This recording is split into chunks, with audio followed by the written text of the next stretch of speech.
कधीच नाही चुकणार तुमचे फेवरेट टीव्ही शोज झी5 सोबत, तेही एकदम फ्री। हे बघा, जे मला दिसलं ते मी सांगितलं। ही मुलगी आदित्यची बायको होऊ शकत नाही। जाऊ दे ना, सोड ना। जे आपल्या हातात नाहीये त्याची काळजी का करतेस?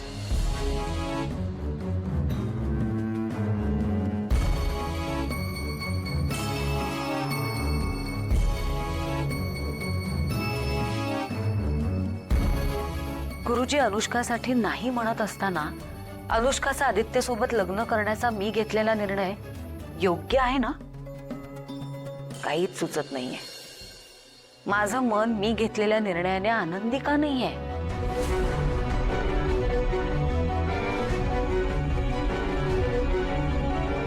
वहिनी, आदित्यच्या लग्नाचा विचार करताय ना?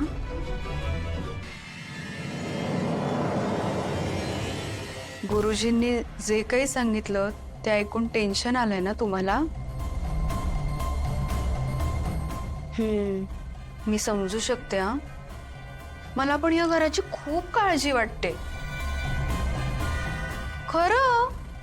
म्हणजे आदित्यचं चांगलं व्हावं असंच वाटत असतं मला सुद्धा कायम।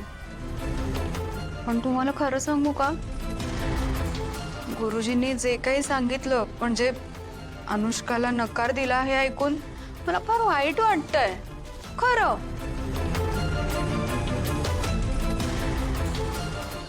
पारू मॅडम, तुम्ही तयार व्हाल का? काय? मी नाही, म्हणजे मला कसं? अहो जमेल हो, मी आहे ना, अजिबात काळजी करू नका, जमेल। Siddhesh, yes sir. पारू मॅडमना पण चेंज द्यायला सांग। बरं नेहा, ये मॅडमांना चेंज द्यायचा आहे, ये लवकर। पण वहिनी, तुम्ही एक विचार कधी केलाय का जो मी केला? म्हणजे गुरुजी म्हणतात तशी गरीब घरातली विना आईची पोर कोण असेल हो? मला काय वाटतं माहितीये का, ती आपल्या आसपासच असेल पण आपल्याला कळत नसेल।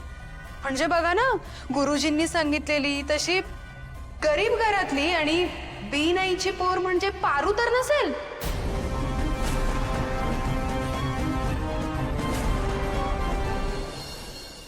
Ready sir?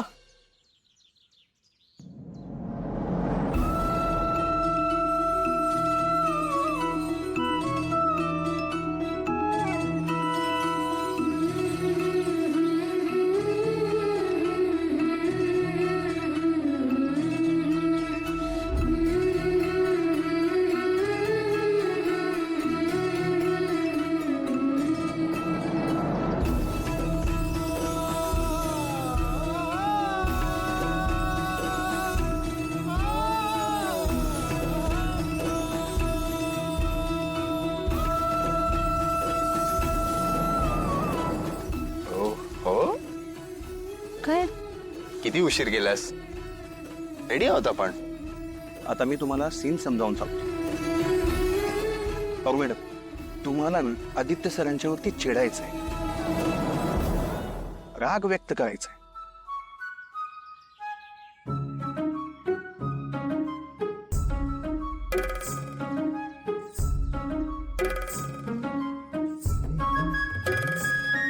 करूया ठीक?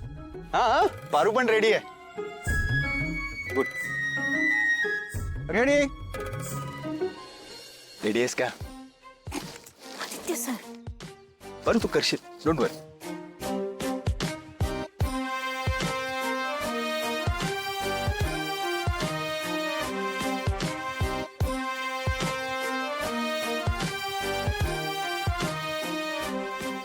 Role, rolling, action.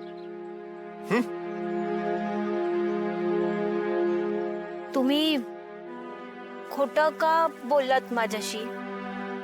सांगा। Cut cut.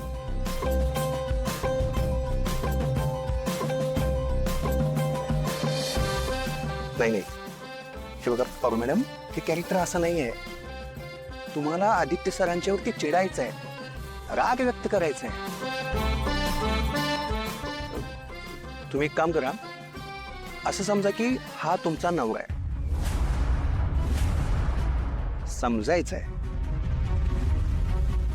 आणि हा तुम्हाला सोडून दुसऱ्या कुठल्या तरी मुलीकडे चाललाय आणि तुमचं मन त्याला कळत नाहीये, त्यामुळे तुमची ना आतल्यात अशी चिडचिड होते. तो राग तुम्हाला व्यक्त करायचा आहे, कळलं? बाबू मॅडम, मी तुम्हाला बोलतोय, कळलं का? करूया take? Yes, why not. Ready? All the best.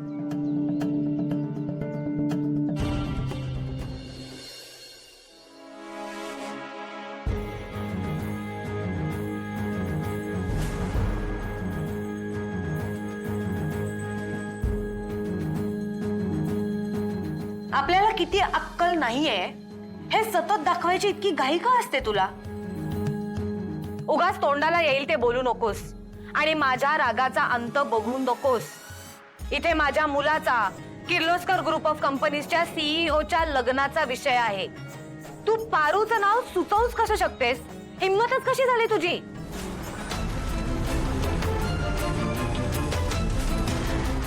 वहिनी, तुम्ही बोलताय ते सगळं बरोबर आहे, मला पटतंय. पण जी गोष्ट माझ्या लक्षात आली आहे ती तुमच्या आली आहे का? म्हणजे बघा, मी जेव्हा ऑब्झर्व केलं ना तेव्हा मला कळलं की ती पारू सतत आपल्या आदित्यच्या कशी मागे मागे असते. मला तर वाटतंय पारूचा काहीतरी प्लॅन नक्कीच आहे. आदित्यला फसवायचं, आपल्या जाळ्यात ओढायचं, आणि म्हणजे मला जे आतून जाणवलं ते मी बोलते. म्हणजे बघा, त्या डेमो शूट मधून तो हरीश असा कसा गायब झाला? बरं ठीक आहे, डेमो शूट सोडून द्या, पण पारूचं जेव्हा लग्न होतं तेव्हा भर हळदीतून तो हरीश गायब झाला कसं?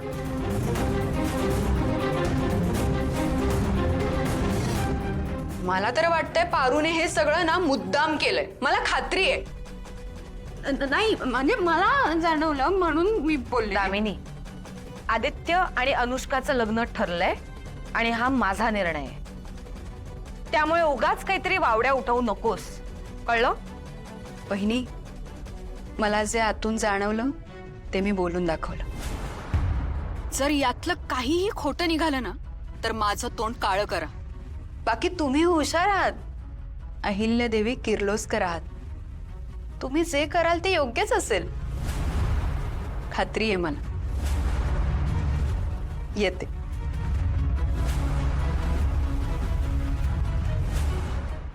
झी5 ॲप डाउनलोड करा आणि पहा सर्व एपिसोड्स एकदम फ्री.